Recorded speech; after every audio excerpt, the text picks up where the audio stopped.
अस्सलामुअलैकुम नाज़रीन इकराम, उम्मीद कामिल है कि आप ठीक ठाक होंगे, खैर खैरियत से होंगे।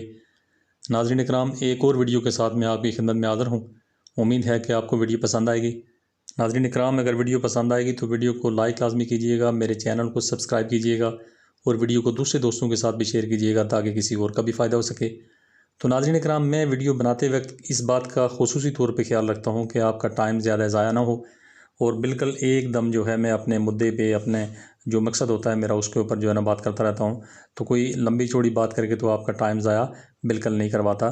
तो नाज़रीन इकराम, आज शुगर के हवाले से, शुगर के जो मरीज़ हैं उनके हवाले से जो है आज बेहतरीन किस्म की मैं आपको चटनी बनाने के बारे में बताऊँगा, जो चटनी शुगर के मरीज़ों के लिए ख़ास करके बहुत ही फ़ायदेमंद साबित होगी। इस चटनी को इस्तेमाल करने के बाद नाज़रीन इकराम, आप शुगर के जितना भी आपका लेवल जो बढ़ा हुआ होगा उसको कंट्रोल करने में आपको आसानी होगी।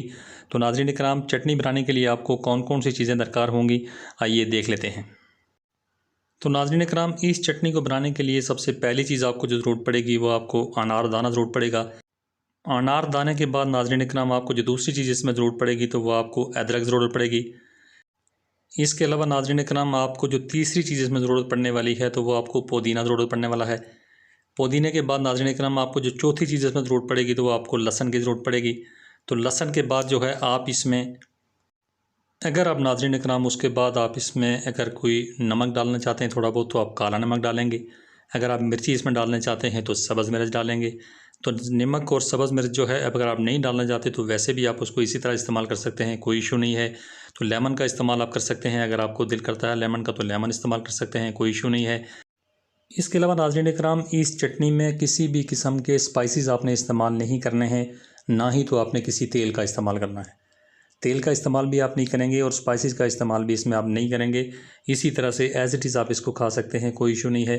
तो इसको खाने का जो तरीका है वो मैं आपको आगे चल के बता देता हूँ।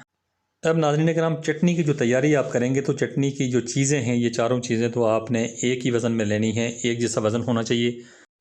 उसके बाद इसको साफ़ सुथरा करने के बाद, तमाम चीज़ें जो हैं साफ़ सुथरी करने के बाद आपने ब्लेंडर में डाल देना है। तो ब्लेंडर में इसको आप पीस सकते हैं। आप जो छोटा ब्लेंडर होता है जो मसाले पीसने वाला, उसमें पीस सकते हैं, या तो आप लंगरी में पीस सकते हैं जिसको चटोबटा भी कहते हैं, उसमें आप इसको पीस सकते हैं। तो पीसने के बाद जो है आपने महफूज करके इसको रख लेना है और कम से कम 4 या 5 दिन आप इस्तेमाल करेंगे। उसके बाद आप इसको, अगर बची हुई है तो भी आप इस्तेमाल नहीं करेंगे, तो अगर नहीं बचती तो वो तो अलग कहानी है, चलो ठीक है। तो नाज़रीन इकराम, 4 से 5 दिनों की मिकदार में आप इसको बनाएंगे। 4 से 5 दिन से ज़्यादा जो है आप इसका इस्तेमाल जो है, अगर बची हुई है तो आप इस्तेमाल उसका नहीं करेंगे, आप उसको फेंक देंगे, दोबारा आप नहीं बनाएंगे।